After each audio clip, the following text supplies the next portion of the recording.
ক্রিকেটে ভারতের আধিপত্য দেখানোর চেষ্টা নতুন নয়।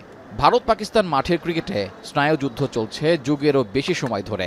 মোস্তাফিজুর রহমানকে আইপিএল থেকে বাদ দিয়ে বাংলাদেশের সাথেও ক্রিকেটীয় রাজনীতির সূচনা করেছে ভারতীয় ক্রিকেট বোর্ড। এবার ভারতের রাজনৈতিক আগ্রাসনের বলি হতে হচ্ছে যুক্তরাষ্ট্রের ক্রিকেটারদেরকে। পাকিস্তানি বংশোদ্ভূত যুক্তরাষ্ট্রের এক ক্রিকেটারকে ভিসা দেয়নি ভারত।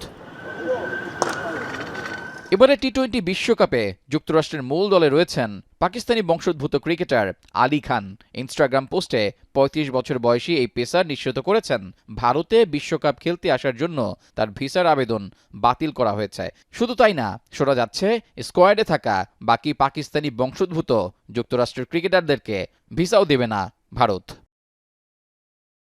এই খবরের পরই নতুন করে আলোচনায় ভারতে টি-20 বিশ্বকাপ। বাংলাদেশের পর বিশ্বকাপ নিয়ে শঙ্কায় যুক্তরাষ্ট্র ক্রিকেট দলও। তবে এখন পর্যন্ত দেশটির ক্রিকেট বোর্ড থেকে এ বিষয়ে আনুষ্ঠানিক কোনো আলোচনা বা প্রতিক্রিয়া পাওয়া যায়নি।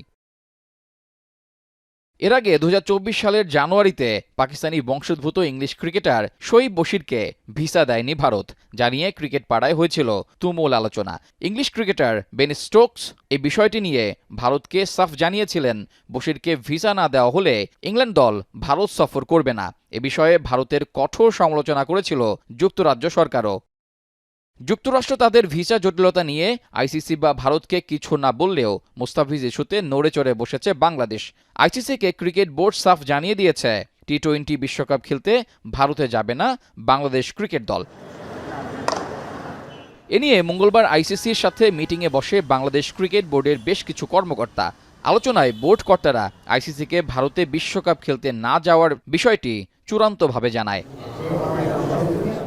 তবে এতে কোনো লাভ হবে না বলে আইসিসিকে সাফ জানিয়েছে বাংলাদেশ ক্রিকেট বোর্ড। তাড়াতাড়ি এই জটিলতার সমাধান আশা করছে বিসিবি। বাংলাদেশ ক্রিকেট বোর্ডের একটাই চাওয়া, ভারতে নয় শ্রীলঙ্কাতেই টাইগারদের খেলা আয়োজন করবে আইসিসি। রেজাউল করিম, এখন।